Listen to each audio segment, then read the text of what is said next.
Oke, dimulai saja. Perkenalkan nama aku Daud Hidayat Ramadan dari Junior Staff dari tim akurasi yang kali ini akan menjadi pemateri pada TikTok hari ini. Dalam kesempatan kali ini, saya akan membawakan materi dengan judul Level Up Your Workflow CLI as Your Secret Weapon. Um, oke, selanjutnya. Sebelum memasuki materi utama, saya ingin bertanya kepada sahabat BSI, apa yang terlintas di pikiran ketika mendengar CLI? Apakah layar dengan kursor yang berkedip, dengan penuh dengan peritanya, atau justru alat super cepat untuk membuat pekerjaan serasa lebih mudah dan elegan, atau sama sekali belum mengetahui apa yang lain? Aku ingin tahu. Coba tuliskan satu kata di komentar. Aku tunggu mungkin 10 detik.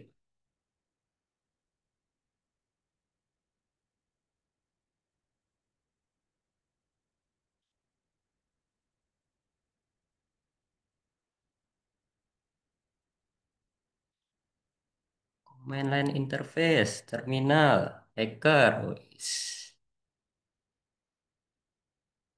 Ada lagi? Hitam putih. Config dan sistem. NVMe.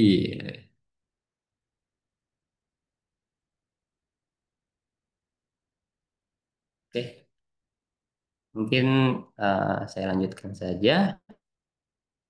Jadi tadi ada yang bilang command line interface. Ya, benar.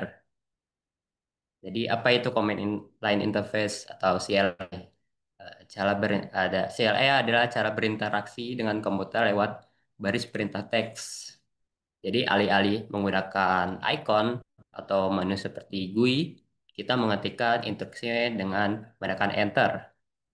Konsepnya sebenarnya sudah ada semenjak komputer generasi awal atau jauh lebih sebelum adanya antarmuka grafis populer. Dan masih sangat relevan saat ini.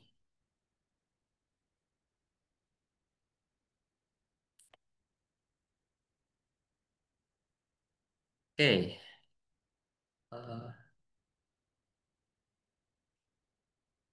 oke. Kenapa kita harus menggunakan CLI? Nah, yang pertama yaitu speed dan automation. Berbeda dengan GUI yang mengharuskan menekan tombol yang berulang-ulang untuk melakukan satu pekerjaan, CLI dapat memadatkan dalam satu perintah yang dapat disimpan dalam script. Alur yang biasanya memakan beberapa menit menjadi hitungan detik dan bisa diputar secara otomatis kapanpun dibutuhkan. Yang kedua adalah universal. Perintah dasar pada CLI diterapkan hampir di semua sistem operasi yang modern saat ini, seperti macOS, Windows, dan pastinya Linux. Kemudian resource light and remote access. Terminal menggunakan sedikit bandwidth dan memori. Jadi sehingga sangat cocok untuk eh, perangkat yang berdaya rendah seperti Raspberry Pi dan cukup dengan lewat teks kita bisa mengendalikan sistem di lokasi manapun tanpa menanggung beban angka grafis yang berat. Nah, tadi ini ke ini slide selanjutnya. Oke. Em, Kemudian use case dari penggunaan dari CLI sendiri. Untuk sistem administrator menggunakan CLI untuk memperbaiki permasalahan terkait sistem, memeriksa konfigurasi operasi atau mengubah data atau memperbarui konfigurasi mesin dengan jarak jauh. Untuk software development, penggunaan CLI untuk menghemat waktu dan mempelajari alur kerja. Sebagai contoh, seperti CLI artisan pada framework PHP yang bisa mengenerate file berdasarkan kebutuhan. Kemudian ada cloud computing. CLI sangat penting untuk mengolah mesin virtual container layanan, layanan cloud, konfigurasi server.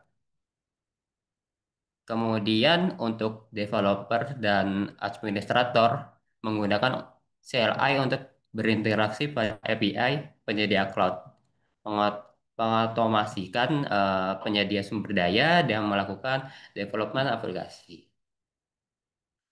Kemudian yang terakhir untuk di network management, administrator jaringan menggunakan CLI untuk mengkonfigurasi router, switch, firewall, dan perangkat jaringan lainnya. Terus bagaimana cara kerja CLI? Yang pertama, type and enter. Pengguna mengetikkan perintah pada prompt melalui dengan menekan enter. Kedua, ada page. Sel memecah input menjadi beberapa perintah, opsi, dan argumen. Locate, sel akan mencari perintah bawaan atau penelusuran variable path untuk menemukan berkas eksekusinya. Kemudian ada run, sistem operasi akan menjalankan program tersebut beserta opsi atau argumen yang diberikan. Kemudian adalah output, merupakan hasil dari aliran ke standar out atau standar error dapat di dan dapat juga dipipakan atau dialihkan.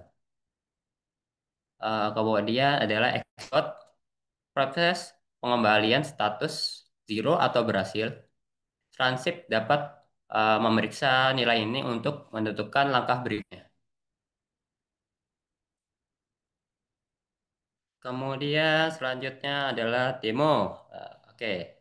Kali ini ya saya akan mendemonstrasikan penggunaan CLI terutama CLI custom yang sudah saya buat sebelumnya. Mungkin more information aja.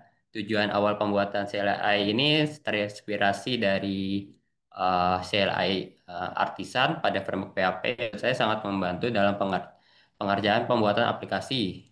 Dan saya ingin membuatnya dan menggunakannya sebagai mungkin keseharian saya gitu, di BSI maupun di luar BSI. Eh, Custom saya ini mungkin juga masih apa ya dalam masa pengembangan, jadi mungkin masih ada error atau sebagainya. Sebentar.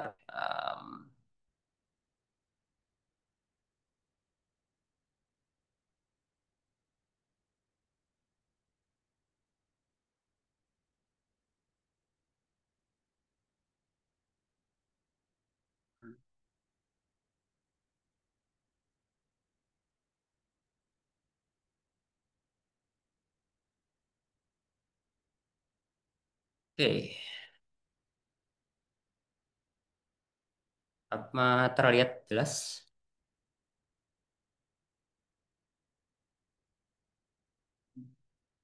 Oh, belum.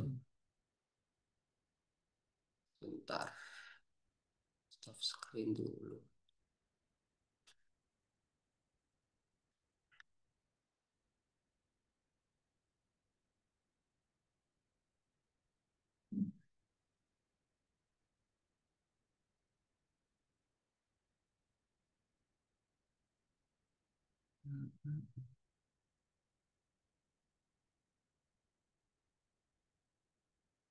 Nah, sudah berganti? Apakah sudah berganti tampilannya? Oh, oke. Jadi di sini saya sudah membuat custom CLI, base command-nya itu UII. Ya, base command-nya itu ini UII. Jadi apa aja itu yang bisa dilakukan gitu. Oke, yang pertama mungkin UI Mac. Jadi istilahnya konsep dasarnya sih saya ingin membuat file, tapi mungkin nggak mau yang bersifatnya kosongan, jadi ya langsung ada template-nya gitu. Setelah adanya seperti itu, tinggal mengetikkan UII Mac, nama filenya itu apa, misalkan testing.txt, nanti langsung tergenerate dan kita buka aja testing dan testingnya. Oke, sudah ada. Kalau tidak ini seperti kayak template-nya gitu. Konsep dasar sebagai awal konsep dasarnya. Oke, kemudian kita clear. Oke. Em, kita lihat lagi UI. Oke, selanjutnya setup. Di setup ini kita bisa melakukan apa aja. Kita bisa misalkan kita punya device baru atau misalkan eh, device yang sebenarnya awalnya nggak ada bahasa pemrograman yang misalnya yang kita pakai di BSI, misalnya kayak Go atau PHP yang belum pernah kita setup, kita bisa setup di sini gitu secara otomatis. Oke, coba kita lihat. Oke, di sini ada sub komennya ada beberapa gitu. eh untuk secara default sih eh akan melakukan instalasi semuanya gitu dari yang apa sudah list yang ada di set seperti Go, Java, PHP, Node.js, npm, Laravel, dan Angular. Saya juga bisa lihat listnya nanti eh, yang versinya itu yang digunakan itu seperti apa. Misalnya. Nah, untuk saat ini masih menggunakan beberapa versi sih. Misalnya kayak kita ngebuat standarisasi, misalnya Go yang ingin dipakai itu yang mana aja. Misalnya aplikasi A itu pakai Go yang versi ini, untuk Java versi Go yang ini kan beda-beda gitu. Nah, kita kekuatan ini mungkin bisa ngebantu untuk menginstalnya berdasarkan kebutuhan aplikasi yang kita develop nanti. Kemudian, misalnya eh, belum pernah menginstal apapun, kita bisa install al nanti tadi bisa menginstal Go, Java, PHP, Node.js, dan lain-lainnya. Atau misalnya mau satu-satu aja nih, ya bisa juga install Go atau install Java nanti bisa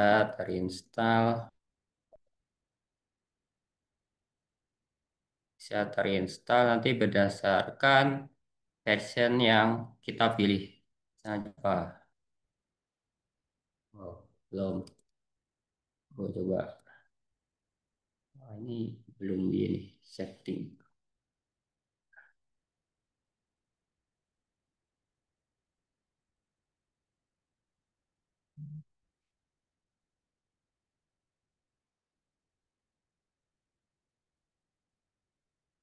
Wah, nah, sepertinya ada kesalahan teknis. Oh iya, Sego.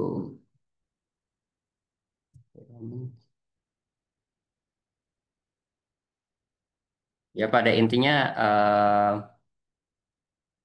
nanti bisa ya, ini tadi aku iya salah setup.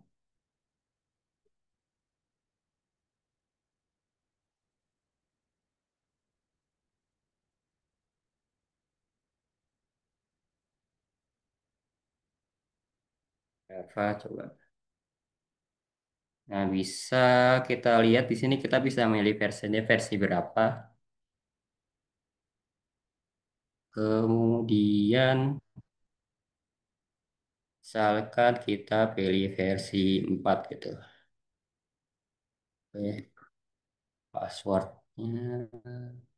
Nah, ini secara otomatis berdasarkan OS yang kita pakai sih. Untuk saat ini OS-nya masih kompatibel untuk Linux sih. baru kompatibel untuk Linux. Untuk yang lain mungkin masih belum aku setting, jadi mungkin masih ada kesalahan kalau mungkin buat OS yang lain.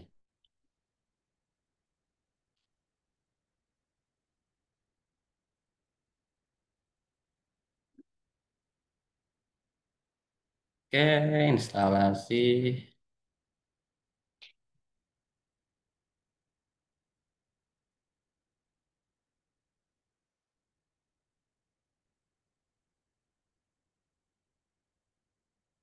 Oke, kita coba.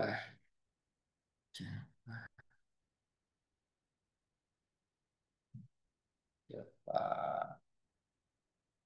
Wah, tidak ada siapanya.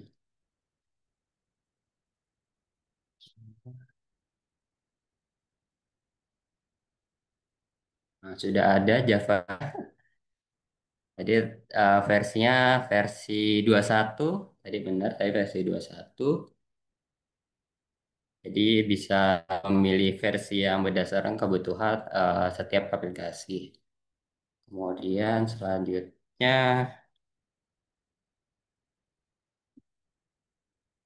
oke, misalkan kita pengen membuat aplikasi baru, tapi dengan template yang sudah dibuat sebelumnya. Kita bisa eh, setup secara cepat hanya menggunakan UI gitu, misalkan UI bahasa pemrogramannya apa, misalnya Go tadi new nama nama projectnya misalnya eh, testing gitu. Nanti dia akan nge-cloning gitu berdasarkan oke, mengcloning berdasarkan eh, template yang udah kita setting sebelumnya di .env. Oke, mungkin sebagai ininya kita lihat dulu ls tadi tes udah ada. Oke, tes ya sudah ada. Terus kita coba buka di salah webstrom. Cek, lama kayaknya.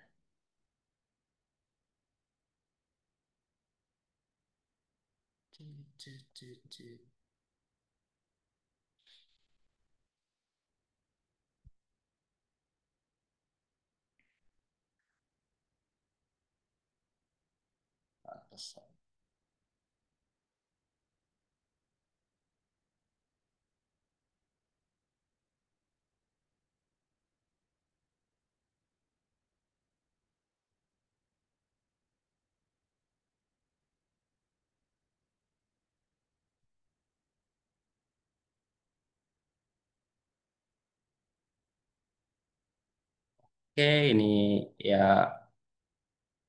jadi kita langsung bisa, misalnya template-nya langsung ada di sini. Jadi selain itu awalnya sih pengen nanti nge-generate juga misalnya nama aplikasinya nanti em, buat domainnya nanti secara otomatis, juga nanti master data dan lain. Tapi saat ini masih belum selesai dikembangkan. Oke, nanti juga pengen ada kayak fitur buat Jederet, kayak API gitu sih, buat khusus buat Golang sendiri. Karena kan untuk PHP sendiri kan udah ada artisan, gitu. Jadi mungkin tidak diperlukan. Jadi mungkin untuk saat ini masih Go. Oke,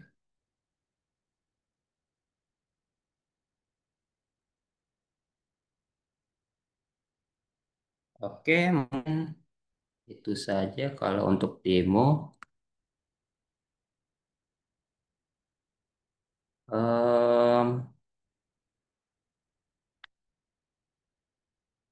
kita kembali lagi ke slide presentasi.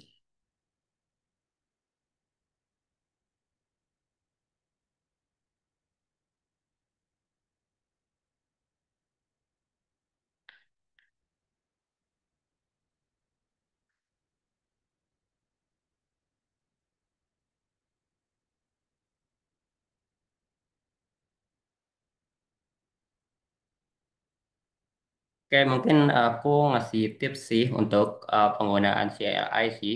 Kalau penggunaan CLI sendiri, aku kasih tipsnya yang pertama, menggunakan shell framework seperti Oh My ZA atau Oh My Bash. Oh My ZA untuk yang shellnya menggunakan ZA, terus Oh My Base untuk yang menggunakan base, terus menginstal pluginnya seperti auto suggestion, syntax uh, uh, high lightning ataupun alias. Aku juga rekomendasikan kayak menggunakan terminal selain terminal bawaan. Misalnya kalau untuk general seperti terminal gitu, em, yang saat ini sangat populer sih, terutama dalam kustomisasinya, kecepatannya ringan gitu. Kemudian ada yang lagi naik daun ini adalah web terminal. Web terminal sendiri itu terminal yang integrasi dengan AI. Ah, fitur-fiturnya itu menurut saya itu sangat banyak dan membantu sih, terutama eh semisalnya kita ingin integrasi antara terminal dengan AI, dia udah built-in uh, terminal terminal itu built-in AI tersebut terhadap terminal gitu. Jadi toolsnya juga ngebantu sekali dalam istilahnya penggunaan AI tersebut. Seperti kayak manajemen, misalnya kayak ada kan ada agentnya, terus kita bisa pakai berdasarkan versi model yang kita inginkan, misalnya pakai Gemini atau Claude dan lain-lainnya. Ya mungkin selain itu ada seperti juga kayak manajemen plan tadi sebelumnya saya bilang. Kemudian eh, untuk web terminal sendiri sebenarnya gratis, cuma ada limitasinya kalau gratis. Jadi kalau untuk yang misalnya pengen lebih gitu, bisa yang berbayar. Sekian, terima kasih dari saya kurang lebih. Maaf.